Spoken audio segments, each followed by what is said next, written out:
မင်္ဂလာပါဒီနေ့ကျမတို့ဆွေးနွေးဖို့ရွေးထားတဲ့အကြောင်းအရာကတော့အာဆီယံအတိုင်းဝိုင်းထဲကသတင်းတစ်ပုဒ်ပါမလေးရှားက Ancient Fair လက်ခံကျင်းပတော့မဲ့အာဆီယံထိပ်သီးအစည်းအဝေးနဲ့ပတ်သက်ပြီးတော့ပေါ့အဲ့ဒီမှာမြန်မာစစ်ခေါင်းဆောင်ဗိုလ်ချုပ်မှုကြီးမြောင်းလှိုင်ကိုဖိတ်ကြားခဲ့သလားမဖိတ်ဘူးလားဆိုတဲ့အပေါ်မှာအကြော်လေးရှုပ်ထွေးနေတဲ့သတင်းတွေထွက်နေပါတယ်ဟုတ်ကဲ့ရင်းမြစ်တွေကလည်းအမျိုးမျိုးကြားနေရတော့လीအဲ့ဒါကိုဒီနေ့ကျမတို့အတူတူဖြေရှာကြည့်ကြမယ်ဘဲဟာကအချက်မှန်လဲဘလို့နားလဲမှုလွဲသွားနိုင်တာလဲဆိုတာကိုရှင်းရှင်းလင်းလင်းသိရအောင်လို့ပါဟုတ်ကဲ့ဒီကိစ္စကအခုလက်ရှိအာဆီယံအတွက်ရောမြန်မာရေးအတွက်ရောစိတ်ဝင်စားစရာကောင်းတဲ့အခြေအနေတစ်ခုဖြစ်နေတာပေါ့အရင်ဆုံးအခြေခံအချက်လေးတွေပြန်ကြည့်ရရင်မလေးရှားကလက်ရှိအာဆီယံဥက္ကဋ္ဌလာမယ့်အောက်တိုဘာ26ကနေ28အထိကွာလာလမ်ပူမှာ48ကျင်းမြောက်အာဆီယံထိပ်သီးအစည်းအဝေးကိုသူတို့အင်ရှင်ထက်လက်ခံကျင်းပမှာဟုတ်ကဲ့အဲ့ဒီတော့ဥက္ကဋ္ဌတော်ဤတို့ချားချိန်မှာဒီလိုအရေးကြီးရဲ့အစည်းအဝေးကြီးလို့ရတာဆိုတော့မလေးရှားအတွက်အာယုံစိုက်မှုကရှိနေမှာပဲ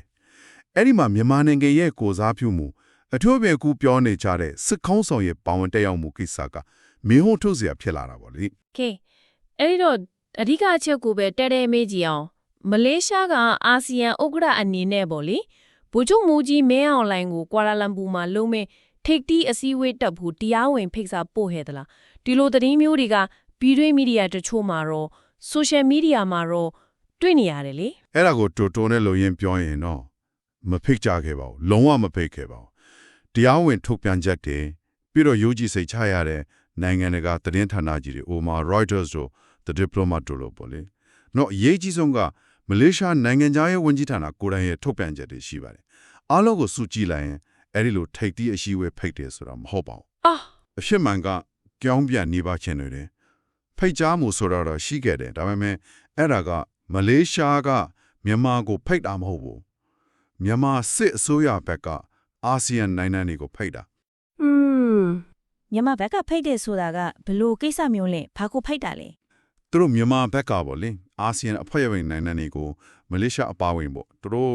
လာမယ့်2025ခုနှစ်ကုန်ပိုင်းလောက်မှာကျင်းပမယ်လို့ပြောထားတယ်အဲ့ဒီရွေးအောက်ပွဲကိုလိမ့်လာသူတွေအဖြစ်နဲ့တက်ရောက်ဖို့စေလွတ်ပဲဖို့ဖိတ်ကြားခဲ့တာပါအော်ရွေးကောက်ပွဲလိမ့်လာသူဖိတ်တာကိုဟုတ်ကဲ့ဒါကထိတ်တီးအစီအဝေးတက်ဖို့ဖိတ်တာနဲ့လုံးဝကိုမတူတဲ့ကိစ္စရဲ့ပါဒီချားစီပဲဒါဆိုရင်ဟိုတလောက်ကမလေးရှားနိုင်ငံသားရေးဝန်ကြီးဟာဂျီမိုဟာမက်ဟက်ဆန်အောက်တိုဘာ9ရက်နေ့ကနေပြီးတော့တွားခဲ့တယ်လေဗိုလ်ချုပ်မှုကြီးမင်းအောင်လှိုင်နဲ့လည်းတွေ့ဟဲလေဆိုတဲ့သတင်းကြီးထွက်လာတယ်အဲ့ဒီခီးချင်းကတော့ဘလို့အတိတ်ပဲရှိသွားမလဲအဲ့ဒီတွားတွေ့ပြီးနောက်ပိုင်းဒီလိုထိတ်ဒီစီဝေးဖိတ်တယ်ဆိုတဲ့သတင်းကြီးထွက်လာတာမျိုးလားဟုတ်ကဲ့ဝန်ကြီးဟာဆန်နေပြီးတော့တွားခဲ့တာမှန်ပါတယ်ဗိုလ်ချုပ်မှုကြီးနဲ့တွေ့ဆုံခဲ့တာလည်းမှန်ပါတယ်ဒါပေမဲ့အဲ့ဒီခီးစဉ်ရဲ့အဓိကရည်ရွယ်ချက်ကိုမလေးရှားနိုင်ငံသားရဲ့ဝန်ကြီးဌာနရဲ့တရားဝင်ထုတ်ပြန်ချက်မှာတော့ပြီးတော့ New Straits Times သတင်းစာမှာတော့ရှင်းရှင်းလင်းဖော်ပြထားတာပါအော်တိုဘာ9ရက်နေ့သတင်းမှာပေါ့မြန်မာဂျွန်တာ Malaysia to observe election ဆိုတဲ့ခေါင်းစဉ်နဲ့ရေးထားတာရှိတယ်ဟုတ်ကဲ့အဲ့ဒီမှာအဓိက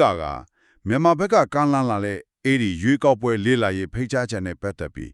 တရားဝင်လက်ခံရယူဖို့ပြီးတော့ဆွေးနွေးဖို့သွားတာပါမလေးရှားအစိုးရဘက်ကအဲ့ဒီဖိတ်စာကိုလက်ခံရရှိကြောင်းအတည်ပြုတယ်ဒါပေမဲ့လေးလာသူတွေဆေလို့မလားမလွတ်ဘူးလားဆိုတာကိုတော့စဉ်းစားနေတော့ပဲလို့ပြောတယ်ဒီကိစ္စကိုလာမယ့်အာဆီယံထိပ်သီးအစည်းအဝေးမှာဖွဲ့ဝင်နိုင်တဲ့အားလုံးနဲ့တိုင်ပင်မယ်ဆွေးနွေးသွားမယ်ဆိုပြီးထုတ်ပြန်ထားတာပါဆိုတော့ထိပ်သီးအစည်းအဝေးတက်ဖို့ဖိတ်တဲ့ကိစ္စလုံးဝမဟုတ်ပါဘူးအဲ့ဒါဆိုရင်တော့ရှင်းသွားပြီတခုကရွေးကောက်ပွဲလေ့လာဖို့မြန်မာကအာဆီယံကိုဖိတ်တာနောက်တစ်ခုကအာဆီယံထိပ်သီးအစည်းအဝေးကိုမလေးရှားကမြန်မာကောင်းဆောင်ကိုဖိတ်ကလေးဆိုပြီးလူတွေထင်သွားကြတာတရားနှစ်ခုကိုဘယ်လိုလုပ်ပြီးရောထွေးသွားကြတာလဲအဲ့ဒါလည်းစစ်ဝင်စားဖို့ကောင်းတယ်တရင်အမားဘယ်လိုပြန်သွားလဲဆိုတာပေါ့ဟုတ်ပါတယ်အကြောင်းရင်းအတိအကျတာပြောဖို့ခက်ပေမဲ့ဖြစ်နိုင်ချေအများဆုံးရတာလေတရင်ရဲ့အဓိပ္ပာယ်ကိုကောက်လဲသွားတာမျိုးပေါ့မြန်မာနိုင်ငံရဲ့ပတ်သက်တဲ့ဖိတ်ကြားချက်တစ်ခုကိုအာဆီယံဥက္ကဋ္ဌမလေးရှားကလက်ခံရရှိတဲ့ဆိုတဲ့တရင်ပေါ့အဲ့ဒီကနေအာဆီယံဥက္ကဋ္ဌကမြန်မာကောင်းဆောင်ကိုဖိတ်ကြားလိုက်တယ်ဆိုပြီးမိုင်းပြီးကောက်ချက်ချလိုက်တာမျိုးဖိတ်ကြားချက်ဆိုတဲ့စကားလုံးပါနေတော့ရောတော့တာဖြစ်နိုင်တယ်ဟုတ်ပါတယ် invitation related to Myanmar received by ASEAN chair ကနေ invitation to Myanmar leader from Asian chair ဆိုပြီးလွှဲတော့တာမျိုးပေါ့နောက်တစ်ချက်က အာဆီယံရဲ့တရားဝင်ယက်တီချက်ကိုလည်းထည့်စဉ်းစားဖို့လိုတယ် အာဆီယံရဲ့ယက်တီချက်ဆိုတာကဘယ်ဟာကိုဆိုလိုရမှာလဲ 2021မြန်မာနိုင်ငံမှာအာဏာသိမ်းမှုဖြစ်ပြီးနောက်ပိုင်းမှာအာဆီယံခုံးဆောင်တဲ့အရေးပေါ်အစည်းအဝေးလုပ်ပြီးသဘောတူခဲ့တဲ့အချက်၅ချက်ရှိတယ်လေလူတိမြလာကတော့ဘုံသဘောတူညီချက်9ရပ် 5-point consensus ပေါ့ ဟုတ်ကဲ့မှတ်မိပါတယ် အဲ့ဒီသဘောတူညီချက်မှာအကြမ်းဖက်မှုတွေရပ်ဖို့အားလုံးပါဝင်ဆွေးနွေးဖို့အာဆီယံအထူးကိုယ်စားလှယ်ဆီလို့ဖို့စတာတွေပါတယ်လေဒါပေမဲ့အဲ့ဒါတွေကိုအကောင့်အထည်ဖော်ရမသိတဲ့တွေးချက်မှုမရှိဘူးဆိုပြီးတော့2022ခုနှစ်ကစပြီးအာဆီယံကမြန်မာစစ်ခေါင်းဆောင်တွေကိုအစက်မဲ့အစည်းအဝေးတွေအထူးသဖြင့်ထိပ်ထူးအစည်းအဝေးတွေမှာပါဝင်ခွင့်မပေးတော့ဘူး နိုင်ငံရေးမဟုတ်တဲ့ကိုစားလဲပဲတက်ခွန်ပေးမယ်ဆိုတာမျိုး ဟုတ်ပါအဲ့ဒီမူကိုကျင့်သုံးနေတာအခုဆိုနည်းနည်းကြော်ပြီဒီတော့အခုမလေးရှားကဗိုလ်ချုပ်မှုကြီးမြန်အွန်လိုင်းကိုထိပ်သီးအစည်းအဝေးဖိတ်လိုက်တယ်ဆိုရင်ပေါ့လေဒါဟာအာဆီယံနှစ်ကျော်ကျင့်သုံးလာရဲ့မူဝါဒကိုလုံးဝပြောင်းပြန်လှန်လိုက်တာဖြစ်သွားလိမ့်မယ် ဟုတ်တာပေါ့ အဲ့ဒီလောက်ကြီးတဲ့မူဝါဒအပြောင်းလဲကိုတရားဝင်ကြီးညာတာမျိုးမရှိဘဲနဲ့အခုလိုယူတစ်လွန်းလိုက်ဖို့ဆိုတာကတော့မဖြစ်နိုင်သလားပါပဲ တရက်လက်ခဏဒီနော်ဒီညမှာစိတ်ဝင်စားစရာတကူထက်ရှိနေပြန်ရောကျမတို့ကြည့်နေတဲ့ရင်မြစ်တယ်လေက New Straits Times သတင်းစာပဲဒါပေမဲ့နောက်တစ်ရက် October 19ရက်နေ့မှာထွက်တဲ့သတင်းခေါင်းစဉ်က KL gears up for world leaders ahead of 47th ASEAN Summit တဲ့အဲ့ဒီသတင်းထဲမှာကြောတော့ကွာလာလမ်ပူထိပ်သီးအစည်းအဝေးကိုတက်ရောက်ဖွယ်ရှိတဲ့ data ရန်ခေါင်းဆောင်တွေစီးရင်ဖော်ပြထားတာမှာဗိုလ်ချုပ်မူကြီးမြင့်လိုင်နာမည်ကိုပါထည့်ရေးထားတယ်အင်ဒိုနီးရှားသမ္မတပရာပိုဝိုတို့စင်ကာပူဝန်ကြီးချုပ် Lawrence Wong တို့လိုအတီးပြုတ်ဂီတာခေါင်းဆောင်တွေနဲ့အတူတူစီးရင်နဲ့ထည့်ထားတာအဲ့ဒါကြောင့်ဘလို့နားလေရမလဲ NST လို့သတင်းစာကြီးကဒီလိုရေးလိုက်တာကိုလွယ်လွယ်ပယ်လို့မရတော့ဘူးထင်တယ်သူတို့မှတခုခုများတိထားလို့လား အဲ့ဒါကတကယ့်ကိုအရေးကြီးတဲ့အချက်ပဲရင်းမြစ်မျိုးစုံကိုဘယ်လိုစစ်ဆေးပြီးချိန်ထိုးတုံးတက်ရမလဲဆိုတာကိုပြနေတာဟုတ်ပါတယ်အဲ့ဒီအောက်တိုဘာ19ရက်နေ့ NST တဲ့မှာဗိုလ်ချုပ်မူကြီးမင်းအောင်လှိုင်ရဲ့နာမည်ပါနေတာမှန်ပါတယ်ဒါပေမဲ့ဒီဖော်ပြချက်တစ်ခုတည်းကိုကြည့်ပြီးတော့ဒါအမှန်မဲလို့အတီးပြုလို့မရဘူးဘာကြောင့်လဲဆိုတော့ဒီဖော်ပြချက်ဟာတခြားခိုင်မာတဲ့အချက်လက်တွေတရားဝင်ထုတ်ပြန်ချက်တွေအများကြီးနဲ့တိုက်တဲ့ကိုကွဲလဲနေလို့လဲ ဘလို့ချက်တင်နဲ့အဓိကကွယ်လွဲနေတာလဲ အဓိကကွဲလဲချက်တွေကိုကြည့်အောင်နံပါတ်1မလေးရှားနိုင်ငံရေးဝန်ကြီးဌာနရဲ့တရားဝင်ထုတ်ပြန်ချက်တွေသူတို့ဝန်ကြီးမြန်မာပြည်သွားတာဟာရွေးကောက်ပွဲလေးလာရဲ့ဖိစာကိစ္စပဲဆိုတာရှင်းရှင်းလင်းလင်းအကြိမ်ကြိမ်ပြောထားတယ်ထိတ်ဒီဖိတာမပါဘူး ဟုတ်ကဲ့ နံပါတ်2နိုင်ငံတကာသတင်းဌာနအများစု Reuters The Diplomat အပါအဝင်ပေါ်လေယုံကြည်ရတဲ့သတင်းဌာနတွေဟာလုံးကဖိတ်တာကရွေးကောက်ပွဲလေးလာရဲ့အတွက်ပဲလို့တဏီတညွတ်တင်ရေးကြတယ်ထိတ်တီးဖိတ်တယ်လို့ဘယ်သူမှမရေးဘူးနံပါတ်3 Human Rights Watch HRW လို့အဖွဲ့အစည်းတွေသူတို့ကလည်းထိတ်တီးအစည်းအဝေးဖိတ်ကြားမှုမရှိကြောင်းအတိအလင်းပြောတယ်ပြီးတော့အစိမ့်မြင့်ထိတွေ့ဆက်ဆံမှုရှောင်ဖို့တောင်တိုက်တွန်းထားသေးတယ်နံပါတ်4အာဆီယံရဲ့ကိုယ်ပိုင်မူဝါဒခုနပြောခဲ့သလိုပဲ2020ကတည်းကကျင့်သုံးနေတဲ့စစ်ကောင်းဆောင်ကိုအစိမ့်မြင့်အစည်းအဝေးမှာဖိတ်တယ်မှုရှိပြီးသားအဲ့ဒါကိုပြောင်းပြီးတော့လည်းကြေညာထားတာမရှိဘူးနောက်ဆုံးနံပါတ်5 NSC သတင်းစာကိုယ်တိုင်ရဲ့အရင်သတင်းအရေးကြီးတာကအခုရှုပ်ထွေးစေတဲ့အောက်တိုဘာ19ရက်သတင်းကိုရေးတဲ့ NSC ကိုယ်တိုင်ပဲအောက်တိုဘာ9ရက်နေ့တုန်းကမလေးရှားနိုင်ငံသားရေးဝန်ကြီးနဲ့ဗိုလ်ချုပ်မှုကြီးတွေ့တဲ့သတင်းကိုသူတို့ရေးခဲ့တော့က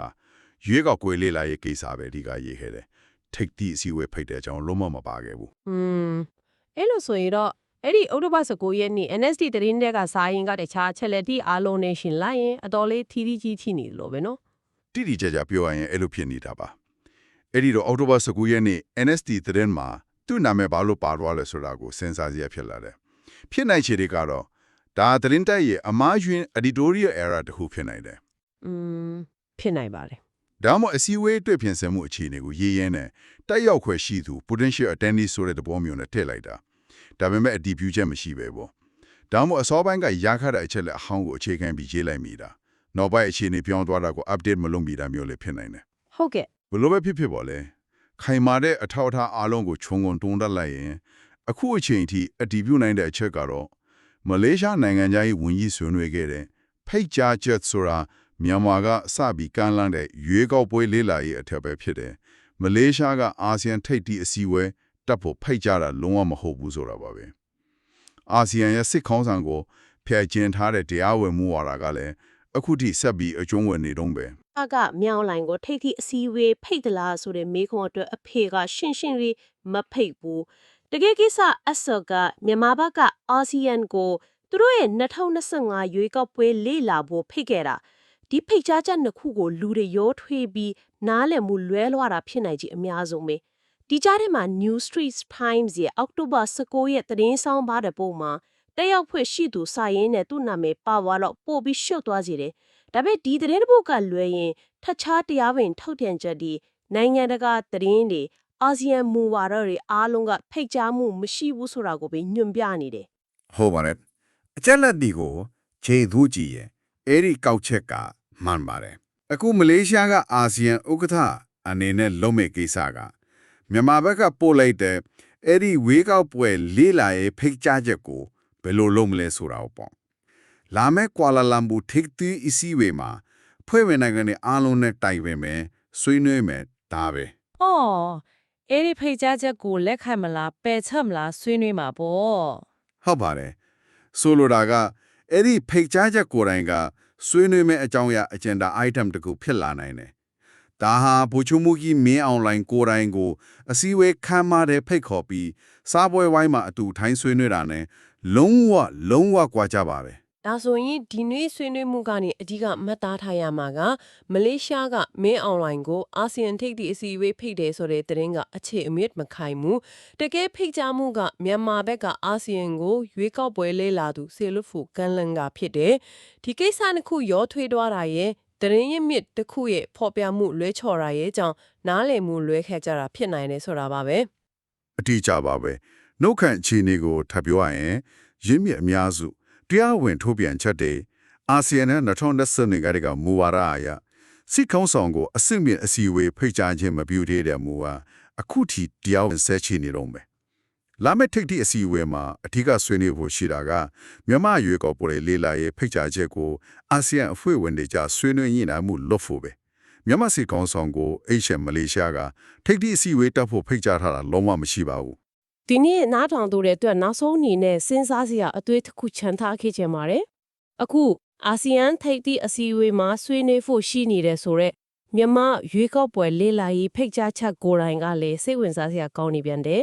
ဘာလို့လဲဆိုတော့မြန်မာနိုင်ငံမှာလုံးမေဆိုတဲ့ရွေးကောက်ပွဲကိုယ်တိုင်နဲ့ပတ်သက်ပြီးတော့တရားမျှတမှုလွတ်လပ်မှုရှိပါမလားဆိုတဲ့အပေါ်မှာနိုင်ငံတကာမှာတော့အာဆီယံအဖွဲ့ဝင်တချို့ချားမှာပါအရင်ပွားမှုတွေတန်တရားတွေကမြရှိနေတာလေ ဟုတ်ပါတယ်အဲ့ဒီရွေးကောက်ပွဲရဲ့ legitimacy ပေါ့ ဟုတ်တယ်တချို့ရင်းမြစ်ကြီးဥပမာ NST ရဲ့အရင်အဘော်တစ်ခုမှဆိုရင်ဒီရွေးကောက်ပွဲကိုအတုအယောင်ပွဲ charade လို့တောင်တုံးတက်ထားတာတွေ့ရတယ်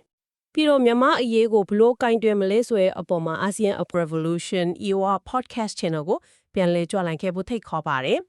Join us again on the Echoes of Revolution EOR podcast channel as we continue to amplify the voices that refuse to be silenced. တိတ်ဆိတ်မခံတဲ့အတန်တွေကိုဆက်လက်ချစ်ထွင်ပြီးလွတ်လပ်မှုနဲ့ဒီမိုကရေစီတို့ရုန်းကန်နေတဲ့ညီမပြည်သူတွေကြိုးပမ်းမှုတွေကိုတင်ဆက်ပေးသွားပါမယ်။နားဆင်ပေးမှုတို့ကျေးဇူးတင်ပါတယ်။